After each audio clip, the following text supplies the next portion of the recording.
Hey everybody, welcome to BrickVault. My name is Mike and today I am building another great mock for our Lego city. This thing inside this bin is called the Amsterdam Hotel. We bought the instructions from Brick City Depot and the set was designed by Brian Lyles.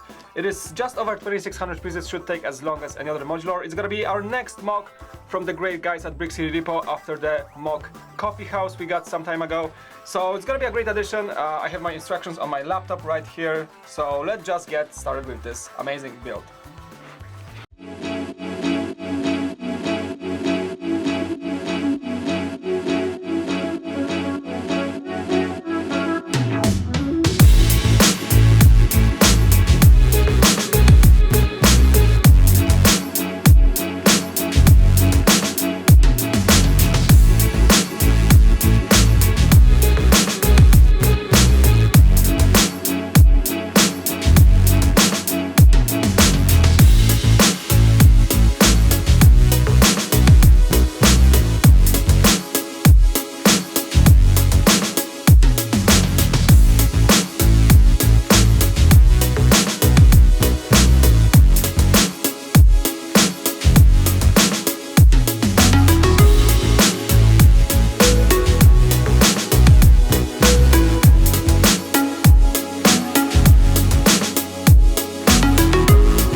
Alright, so the build is totally complete and first impression, this is a really big building.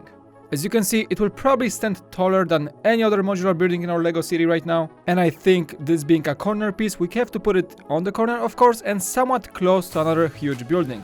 More on that later on. The Amsterdam Hotel comes apart in 4 sections, there is 3 floors and the roof. And with the review, let's start off with the ground floor right here. And as expected, we have this very nice build for the sidewalk. There is also a great little design for the tree. I like the use of simple brown pieces right here. There is also a small fence indicating probably a no parking section. And moving on closer to the entrance, you can see those 2 huge potted plants. Those are made very simply. There is only a half bowl piece and a simple bush sitting on top of it. There is no connection in between, so they just wiggle around. But they look very good, so I don't really mind. The entrance is quite fancy. You can even see the red carpet with golden inlays on the left and right side. And I also love those simple golden half domes that stand on the sides of the entrance, right above those small windows. That is a very good touch. And I think I forgot to mention that the entire building is of course inspired by a real building in Amsterdam, namely the Intercontinental Amsterdam Amstel Hotel. As you can see on the picture, this build represents the left or right section of the actual building. There is a number of design points that easily give it away. And I think the designer, Brian, did a really good job here.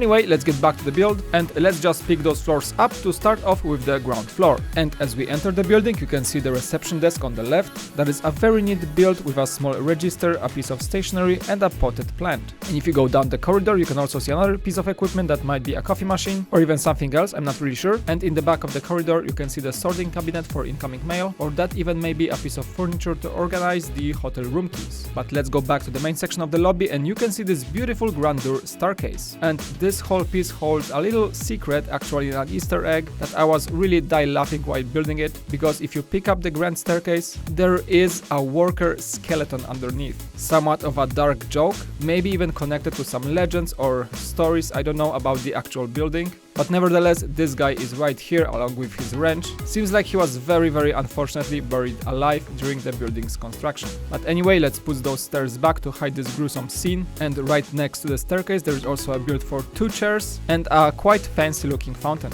I especially love the golden detailing and those 2 small fish statues on both sides. Also in the back there is a door which leads to a small restroom. And by the way, the entire flooring of this lobby floor is consisting of a tile pattern, which in my opinion works quite well with the red carpet pattern leading to the stairs. Alright, and as we go up the stairs, there is the first floor. And the first thing you notice while you reach the top is this massive piece of art. That seems like a huge portrait. We also have some nice plant statues in the corners, and this entire first floor section is actually nothing else but the continuity of the stairs going upward. And I have to say that the design of this is magnificent. And I've actually visited Amsterdam, and I can say that this type of staircases is quite common in their high yet narrow buildings. Also, one more thing worth mentioning on this floor is the access to the balcony on the side.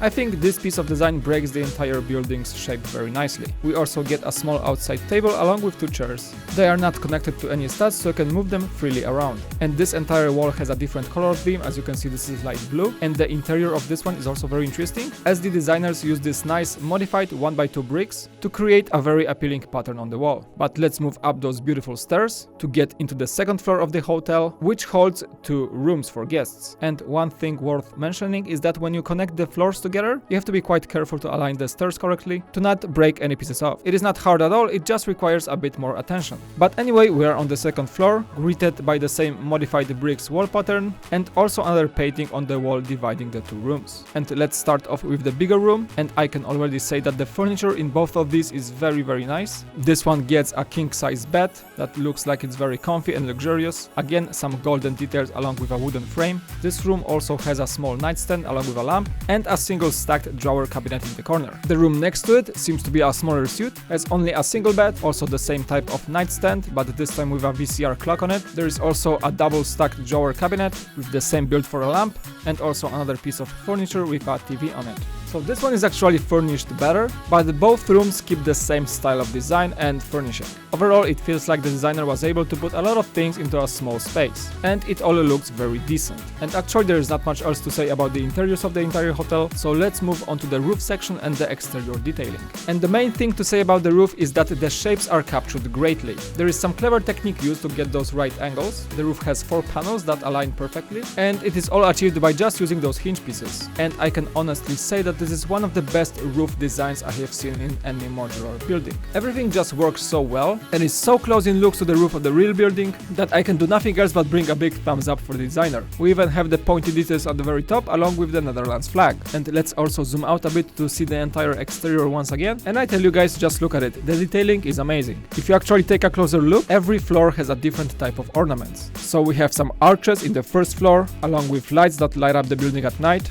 The balustrades along the windows are also very meticulously detailed. Those 1x2 tiles at every corner break the colors nicely, and the transition between the second floor and the roof is, I think, the best part of the exteriors. I can tell you guys that going through this part took a lot of building, and it is one of those views that you can honestly say that the designer did not cut any corners in making this thing as good in looks as possible. And also, sadly enough, the 2 back walls are completely barren. Those are just one big brick surface, but I actually expect that in any big modular building, so that is technically not a flaw, just the way the modular buildings usually go. The only downside, as I mentioned, is that we have to pick the high enough neighbor to cover as much of this barren space as possible. And speaking of that, I think it is time to put this beautiful hotel into our Lego city, and the neighbor I chose for this building is the town hall. Not only the town hall seems close enough in the design department, but also I think it is high enough to match the enormous wall of the Amsterdam hotel, because this one undoubtedly is currently one of the highest, if not